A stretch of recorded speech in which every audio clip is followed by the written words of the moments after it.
बिस्मिल्लाहिर्रहमानिर्रहीम। अस्सलाम वालेकुम। हार्वर्ड एकेडमी की तरफ से आपको वेलकम कहते हैं। इंस्पेक्टर इनलैंड रेवेन्यू का आज हमारा नया चैप्टर सेल्स टैक्स एक्ट 1990 का शुरू करेंगे।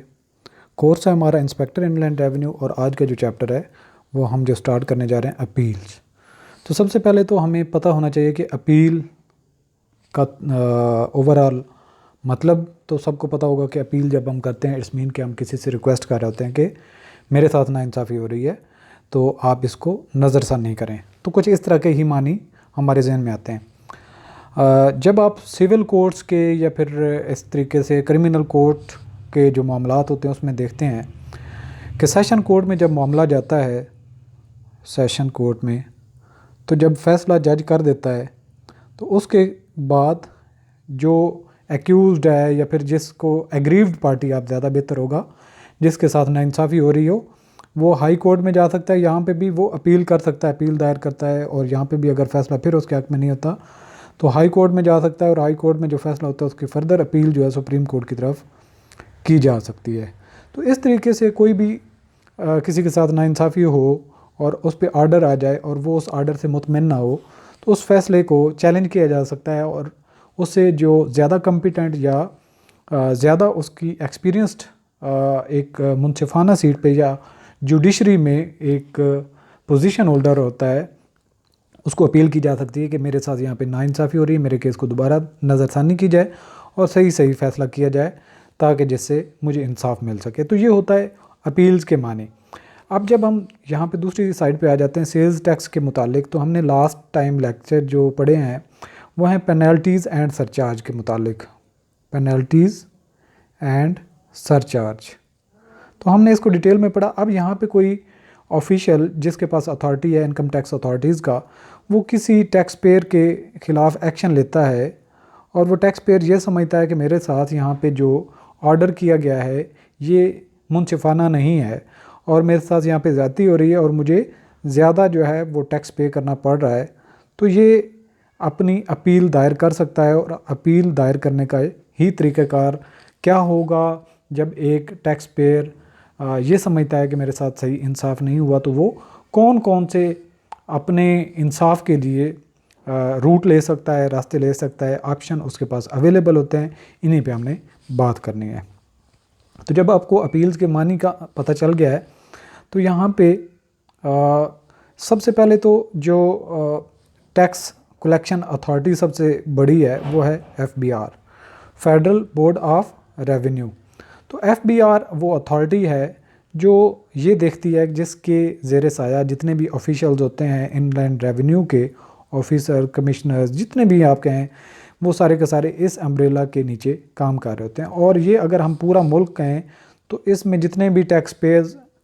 सारे के सारे फैले हुए हैं तो वो किसी न किसी ऑर्डर के ज़रिए से टैक्स पे करते हैं। अब यहाँ पे इन टैक्स पेयर को इंसाफ देना और ये जो अथॉरिटीज़ हैं सही तरीके से जो लॉज बने हैं, लॉज हैं, रूल्स हैं,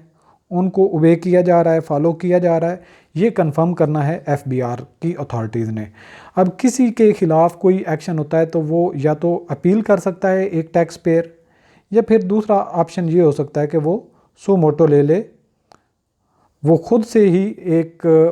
उस पे नज़रसानी के लिए उस मामले को देख ले कि ये जो फ़ैसला किया या इनलैंड रेवेन्यू ऑफिशियल ने कोई किसी को पनिश किया, पेनल्टी की, तो ये मुनसिफाना है या फिर कहीं किसी की तरफदारी तो नहीं की जा रही। तो जानिबदारी से बचने के लिए फिर उस आर्डर को रिव्यू किया जा सकता है। तो ये FBI के पास भी मैंडेट है और इसके अलावा कमिश्नर ख़ुद भी ले सकता है सो मोटो। तो इसको हमने देखना है कि वो किस तरीके से एक्शन ले सकते हैं। Power to call for records and revise orders कि कोई ये जो सेक्शन 45A हमें बताता है कि FBI के पास ये पावर है कि वो किसी एक टैक्स पेयर को बुलाए, उससे रिकॉर्ड तलब कर ले और जो ऑर्डर किसी अथॉरिटी ने किया हुआ है उसको रिवाइज़ कर सकता है। उसको अगर सही तरीके से वो चीज़ों को नहीं देखा गया, परखा गया,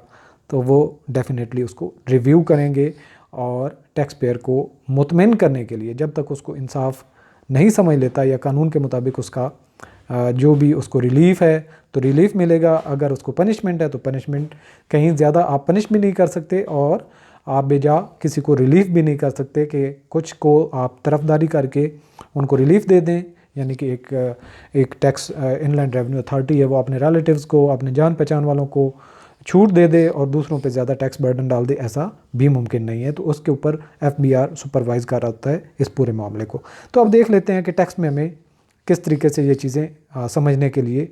the federal board of revenue, जिसको हम FBI कहते हैं, and the commissioner inland revenue are empowered. यहाँ पे दो अथॉरिटीज़ का जिक्र किया गया, एक FBI है, दूसरा कमिश्नर इन लैंड रेवेन्यू है। To call for the and examine record, यानी कि वो कह सकते हैं कि अपना रिकॉर्ड लेके आएँ, any proceedings under the sales tax act और द सेल्स टैक्स रूल्स, यानी कि सेल्स टैक्स एक्ट या रूल्स के मुताबिक अगर किसी के खिलाफ कोई फैसला किया गया है तो उस पूरे रिकॉर्ड को तलब किया जा सकता है। Provision in this record are discussed in the coming paragraphs.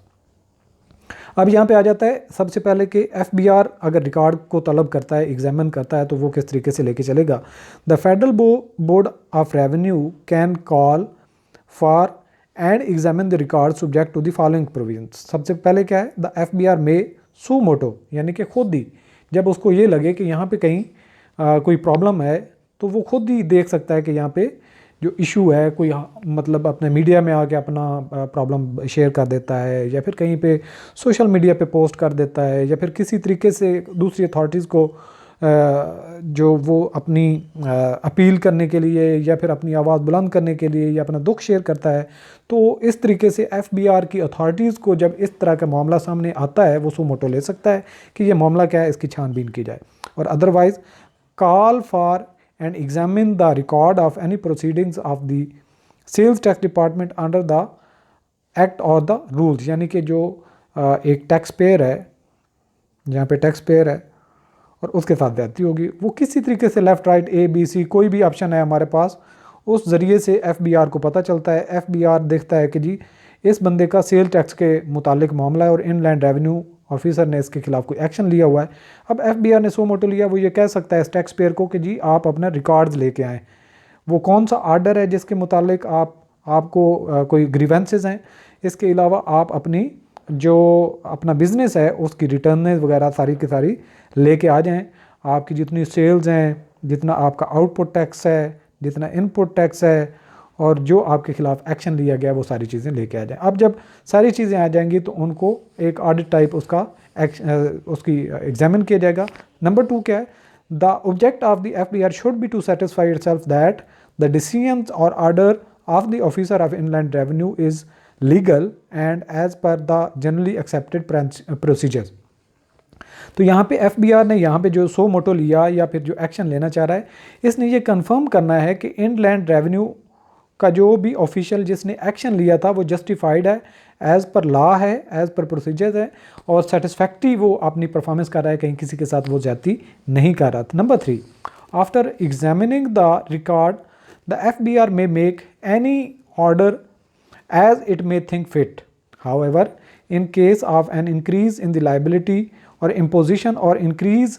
of any penalty, it must provide an opportunity of being heard to the affected person. अब यहाँ पे टैक्स पेयर को जब बुला लिया गया और उससे कहा गया रिकॉर्ड प्रोवाइड करो, तो रिकॉर्ड जब देखा गया तो इनलैंड रेवेन्यू ऑफिसर जो है उसने उस पर पनिशमेंट की थी 1 लाख, हम अज्यूम कर लेते हैं 1 लाख की उस पर पेनल्टी डाली थी। अब ये इस मामले पे पूरा चीख रहा था। अब जब FBI ने पूरा रिकॉर्ड तलब किया और उसके ऊपर टैक्स की लायबिलिटी देखी तो उसके ऊपर लायबिलिटी 1 लाख की बजाय 2 लाख बन रही थी। तो अब जो है उसकी रिवाइज हो गई, यानी कि पेनल्टी 1 लाख की बजाय 2 लाख जब हो गई तो इंक्रीज़ की वजह से वो एक दफ़ा मौका देंगे इस टैक्स पेयर को कि आए अपनी वजाहत करे और अपनी तफसील बताए। अगर उसकी अपने वो इंसाफ के लिए कुछ अपनी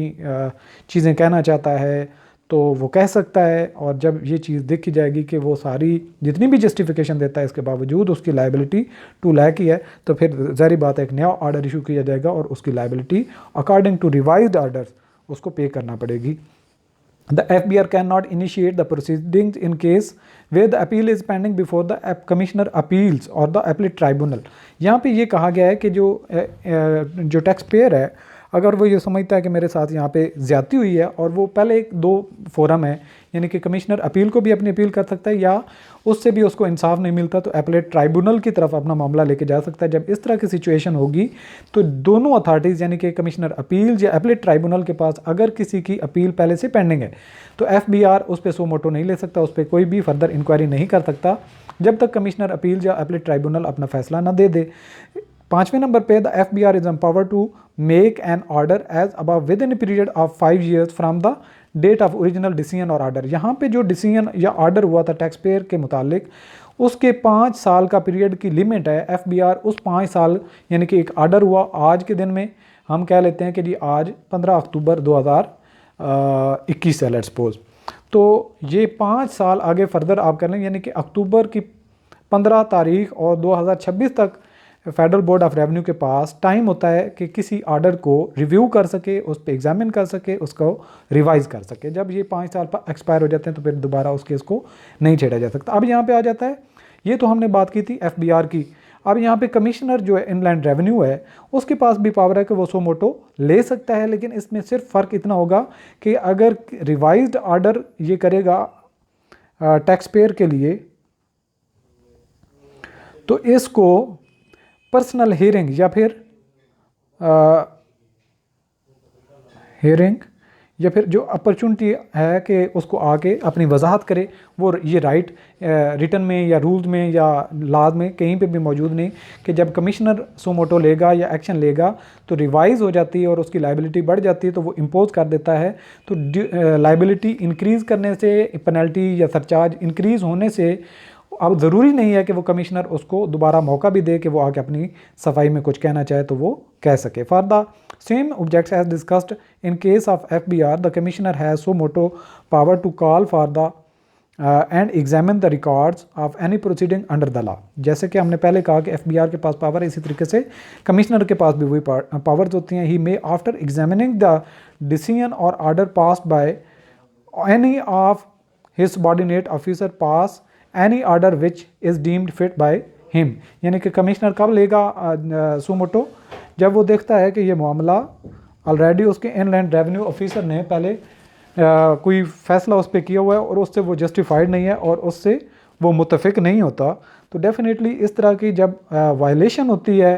तो उसको वो डेफिनेटली अकाउंट फॉर करेगा। और अगर वो देखता है कि इसके ऊपर ठीक है, ये फ़ैसला ठीक था तकरीबन, उसमें कोई थोड़ी बहुत मॉडिफिकेशन करना चाहता है तो वो मुनासिब रद्द-बदल के बाद फैसला कर सकता है। अब यहाँ पे note, in case of increase in tax liability और imposition of any penalty by the commissioner there is no condition for providing opportunity of being heard to the affected person, कि जब लाइबिलिटी या पेनल्टी बढ़ जाती है और commissioner उस पर रिवाइज्ड ऑर्डर कर देता है तो इस पर कोई शर्त नहीं है कि वो कमिश्नर दोबारा उस एग्रीव्ड पर्सन को एक पर्सनल हियरिंग के लिए या फिर अपॉर्चुनिटी दे कि वो आके अपनी सफाई में कुछ कह सके। बाकी FBR जब सो मोटो लेगा तो उसके ऊपर अगर लाइबिलिटी बढ़ती है तो अफेक्टेड पर्सन को एक मौका दिया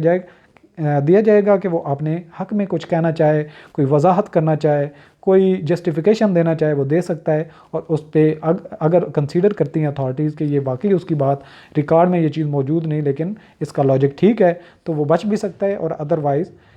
डेफिनेटली जो अथॉरिटीज़ हम डिसीजन ले सकते हैं। तो यहाँ पे अब जब हमने ये सारी की सारी चीज़ें डिस्कस कर ली हैं तो FBR के पास जिस तरीके से पावर है इस तरीके से कमिश्नर के पास पावर है, लेकिन यहाँ पे उसको सुनने का मौका देना लाजमी नहीं है। तो आज का लेक्चर यहाँ पे ख़त्म करते हैं, इंशाल्लाह नेक्स्ट लेक्चर में मिलते हैं। ऑल द बेस्ट, अल्लाह हाफ़िज़।